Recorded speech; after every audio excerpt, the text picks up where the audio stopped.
Hey folks, AJ the CEO here, and one of the most common questions that I get outside of technical stuff is I get a lot of people asking, AJ, how can we increase our channels reach? Because sometimes as regular people, just regular channels, ministries, and they want to know how to reach out and grow.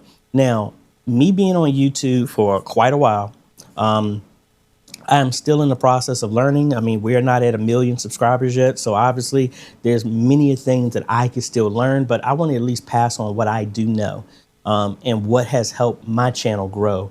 And I'm doubling down on these things and learning and studying to constantly stay in a atmosphere of a student to constantly learn to grow. But again, we're doing a couple of series on how to grow. And one of the things that based on our last roundtable that we talked about, which I highly recommend that you join on every other Sunday at 7 p.m. Eastern. All the information is on our Facebook group. But one of the things we discussed is how did this happen? It's not just about me doing, OBS and ATEM and presenter. It wasn't nothing about that. Yes, I started there, but what really helped, and I think that most churches are not doing, is we developed a community. Meaning that if you jump on any of my videos and you look at the comments or especially the live streams, it's not me talking most of the time.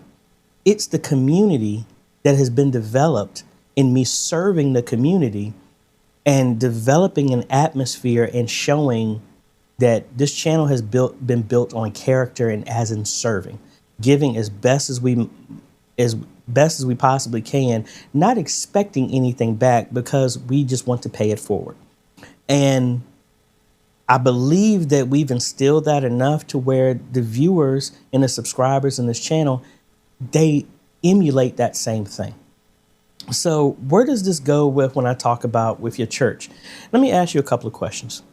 So if you look on the interactions inside of your live stream, do you see any people talking amongst themselves? I think that's one thing that you can kind of gauge what your community is. You don't necessarily have to have a Facebook group or anything like that, but the community. And when we talk about community, it's like you feel like you belong. And I know a lot of times, like, for example, do you see in your live stream or chats or anything like that to where somebody hasn't been around in a long time and you're saying good morning, church family, blah, blah, blah. But then you see people in the chat talking to each other. That's a sign of a community that has been built. And I think one of the traits that I try and teach and try and help, and honestly, our whole Facebook group is kind of aware of now, is that we need to do more than just live stream your church services, live streaming your Bible studies. You need to develop an atmosphere of community, family, something like that, to where, like, again, if your subscribers don't feel left out if I don't call your name, I'm just thinking about the people off the top of my head. When I know I see Parker that comes onto my Q&As, or I'll see Kurt, or I'll see Bert, or I'll see Mike from Canada, or I'll see Anthony, or Francisco and Elder Rob, or Brian Jones, or I'll see Philip Paul, I'll see G. Albert. I'll see these folks, and it's not just that I'm calling them out, but they also, out of all those people that I see, they communicate with each other. A lot of us have not met each other at all. We're going to meet each other, honestly, for the first time at our e-missionary conference. That's July 18th and 19th. You still got plenty of time to join and be in person or online. But it's about developing this atmosphere to where I don't want people to come to my channel that they're going to learn something, but I want them to feel that when they come to this channel, they feel that they belong. And that's where I feel the community is. So how do we do this from a church? I don't know everything. I'm just going to give you some tips. So when it comes to building your community and building an atmosphere to where people want to belong, whether they're in person or online, is you need to treat them no differently than if they were in front of you. Meaning that For example, if you're a pastor or a minister is watching this, do you spend the majority of your time talking to and calling the names of people in the sanctuary more than the people that are online? Do you even acknowledge the people online outside of, hey, thank you for our online community joining us? And that's about the only thing that you say. You need to have some form of interaction to know that, hey, they actually care. They actually are concerned about what I'm doing, how I'm doing, the fact that I'm present. They notice when I'm not in the live stream. Like Pastor Amanada, I haven't seen her in a minute. The community and me, we look forward to when she joins. But we also were like, man, we haven't seen you in a while. I hope you're doing well. We send messages. We communicate. That is outside of traditional service. And yes, it's an extra step above what you normally do, but that's what separates you. You're doing something to make people feel like, man, I'm just not a subscriber. I'm not just a like. I'm not just a viewer. I'm somebody that they actually care about, and they notice when I'm not there. That's building a community. Also, another way of building a community is make sure you reciprocate that, meaning that if you know, well, you should know if anybody that's there is online themselves. If they are, humble yourself and actually join their live stream. Comment on their videos. Watch the stuff that they do. I can't do it for everybody, but I'll go to some churches that people that are subscribed to me, I'll go in there and I'll watch the live stream. I'll leave a comment, say hello. Hey, great job, man. Powerful work, whatever it is. And we all always want to build that to say, hey, I'm not just taking from you, and I want you to give something to me. We need to give back as well, too. So when you're the producer, you're the person that's producing the live stream and you're on camera and you want people to emphatically support you and be interactive and all this other stuff, do the same thing when it's now you're not in front of the camera. Do that with other people.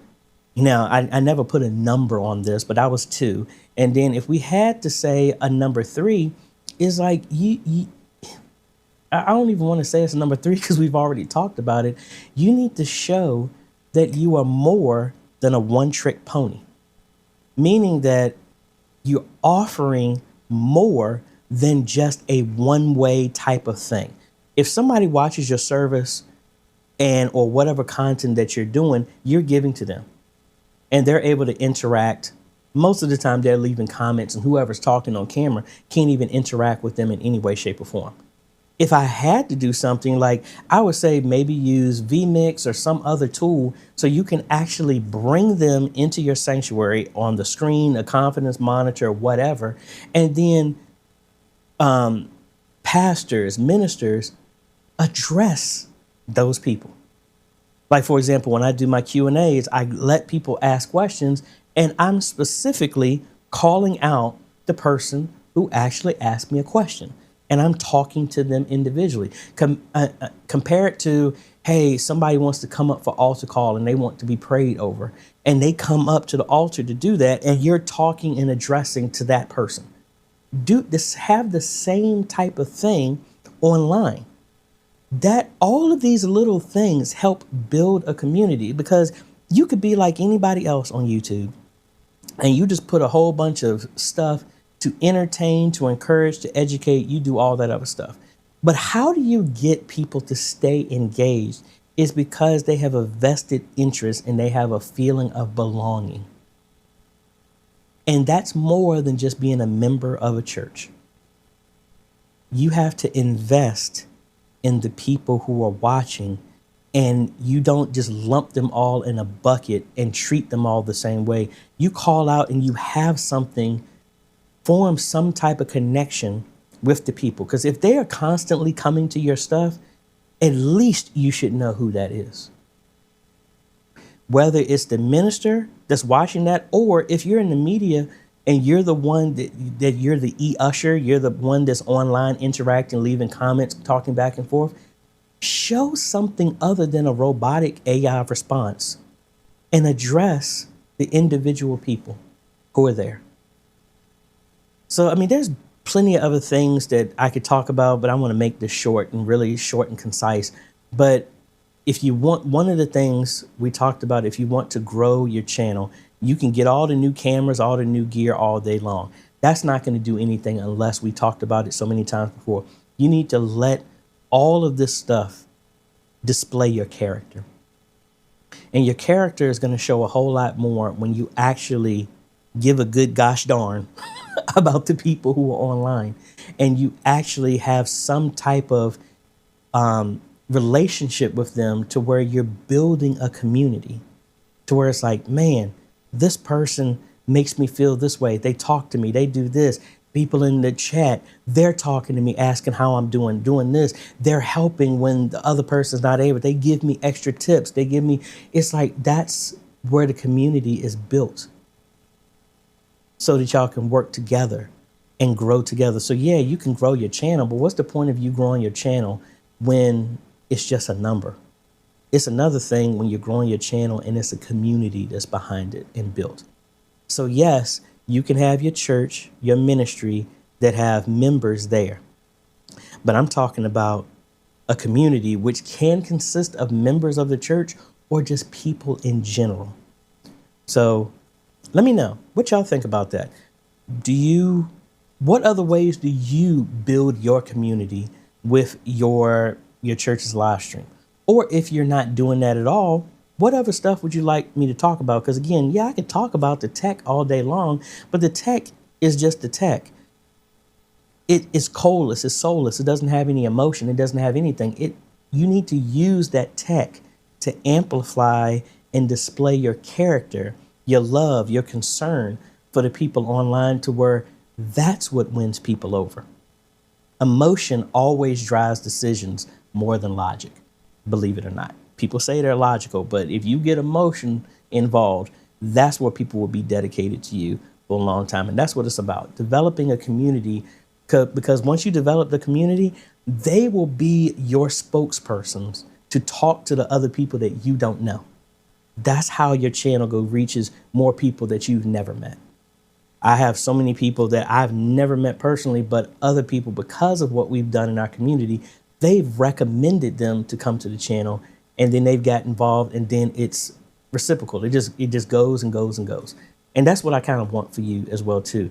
But I only want that for you if you decide to put into the work that requires developing a community. You just don't do it once and you stop. This is something you need to be committed to doing to grow. This is a new skill that is needed in social media, online, all this other stuff. You need to develop a community, or some books say you need to develop your tribe. But I call it a community because that's what it is. We talk with each other. We talk outside of the channel. I've developed relationships with people that I've never met except for through here. And that's how we met. And then we've met in person and all this other stuff. So I don't know. Let me know down below what you think about that. Are you doing it? If you are, give some tips to the community and see maybe your tip, that great insight that you have, can help somebody else. And that's what helps the community grow. That helps with my channel grow. That helps your channel grow. And that's what it's all about. So I think that's about it. So if you like this type of content, appreciate a like, consider subscribing, hit that bell, that way you get notified when we come up with other videos to help modernize your media ministry. And be on the lookout. We're going to be doing some more videos and quick hits on tips to help grow your channel that are not just technical. Anyway, folks, this is AJ. Catch you on the next video. Later.